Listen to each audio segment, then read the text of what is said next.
Portugal is often remembered for its golden age of exploration, when its sailors set out across the oceans and built one of the first global empires in history. Today, however, when people think about military power, they usually picture countries like the United States, Russia, or China. But what many overlook is that Portugal, despite being a relatively small country in terms of size and population, has managed to maintain a surprisingly capable and modern military force. The question is, how strong is Portugal's military really, and what makes it stand out on another level compared to nations of a similar size? Let us break down its structure, history, capabilities, and future development in detail. The Portuguese Armed Forces consist of three main branches: the Army, the Navy, and the Air Force. Together, they operate under the Ministry of National Defense and are tasked with defending the country's sovereignty, contributing to NATO operations, and participating in international peacekeeping missions. With a population of just over 10 million people, Portugal has built a defense system that punches above its weight. It is not designed to challenge superpowers directly, but it is structured to maintain security, contribute to alliances, and project stability in regions where it has interests.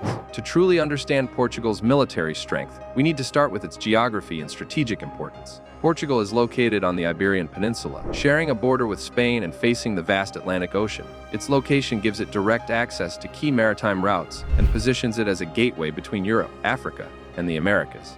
During the Cold War and even today, Portugal's geographic position makes it vital for NATO. The Azores Islands, for instance, serve as a strategic mid-Atlantic base for air and naval operations.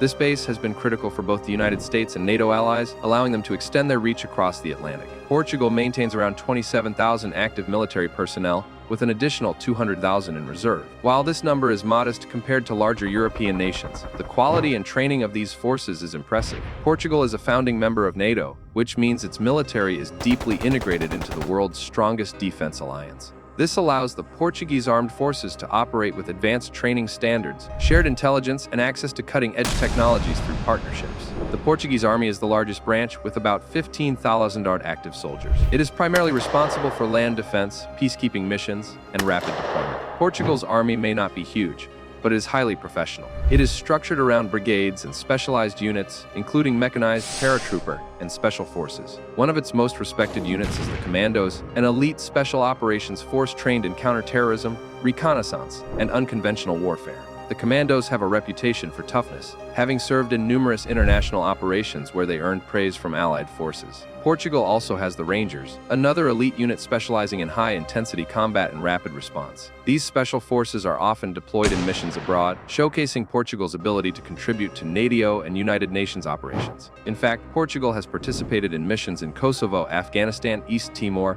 and various parts of Africa. This international experience adds a significant edge to Portugal's military reputation. The Portuguese Navy is one of the most important aspects of the country's military power. With around 7,000 active personnel, it is tasked with defending Portugal's extensive coastline, safeguarding the Azores and Madeira Islands, and maintaining security in the Atlantic Ocean. The Navy operates a modern fleet that includes frigates, corvettes, submarines, patrol vessels, and support ships. Among its most notable assets are the Trident-class submarines, which provide Portugal with advanced undersea capabilities. These submarines allow Portugal to conduct surveillance, deter hostile forces, and protect maritime routes. Another vital part of the Navy is its amphibious capacity. The Navy operates vessels that can deploy Marines quickly in coastal areas, giving Portugal flexibility in responding to crises. The Portuguese Marines are highly respected, trained for amphibious assaults, boarding operations, and coastal defense. Given Portugal's history as a maritime power, it is no surprise that the Navy remains one of its strongest military branches. The Portuguese Air Force, with around 7,000 personnel, completes the triad of the armed forces. It operates fighter jets, transport aircraft, helicopters, and surveillance planes. Portugal's main fighters are the F-16 Fighting Falcons, which have been modernized to NATO standards. These jets provide Portugal with air defense,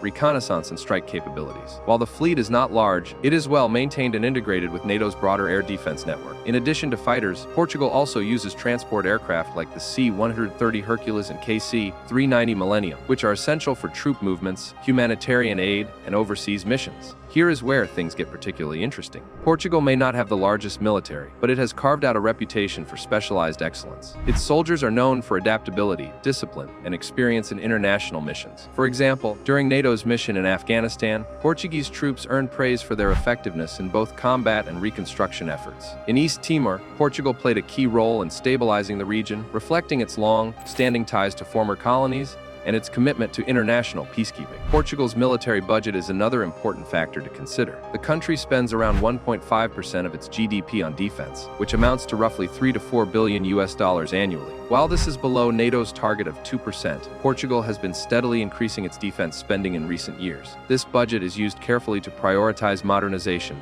training, and maintaining readiness. For instance, Portugal has invested in upgrading its naval fleet, modernizing its F-16s, and acquiring new transport aircraft. Despite limited resources, Portugal has managed to maintain a strong focus on modernization. The Navy's Trident-class submarines and Vasco da Gama-class frigates are examples of high-quality assets that allow Portugal to operate effectively in the Atlantic. The Air Force's KC-390 transport planes, developed in cooperation with Brazil, show Portugal's willingness to invest in partnerships that strengthen its capabilities. One of the most impressive aspects of Portugal's military is its role in NATO. Because of its strategic position in the Atlantic, Portugal hosts important NATO facilities, including air bases in the Azores.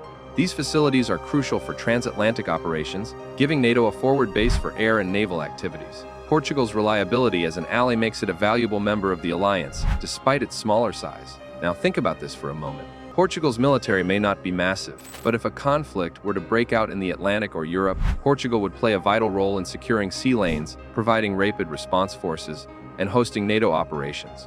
Its forces are trained to integrate seamlessly with larger allies, meaning Portugal would never stand alone in a major conflict.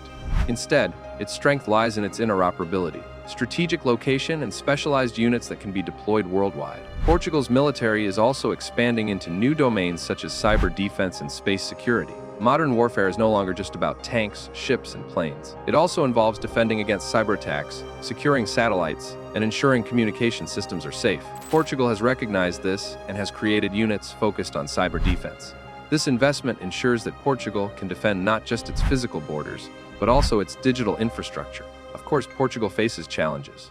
One of the biggest is balancing its defense budget with domestic priorities. As a small European economy, it cannot spend as much on defense as larger nations like France or Germany.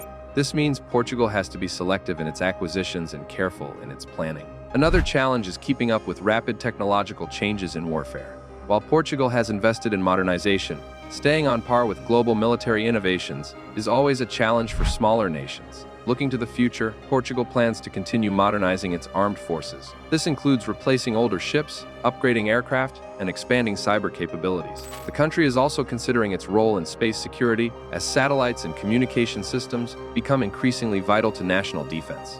Portugal is aware that the nature of warfare is evolving, and it is determined to stay prepared. So how strong is Portugal's military really? The truth is, for a country of its size, it stands on another level. Its power is not about massive numbers or endless budgets. It is about quality, focus, and the ability to punch above its weight. Portugal has shaped a force that can defend its own shores, safeguard vital maritime routes, and step up on the global stage through NATO and the United Nations. Its location, its navy, and its professionalism all give it influence far greater than most would expect. Now I want to hear from you. Do you think Portugal gets the recognition it deserves for the role it plays in NATO, or should it be pushing even harder to modernize and expand? Drop your thoughts in the comments, and let's get the conversation going. Thanks for watching Iron Front, and I will see you in the next one.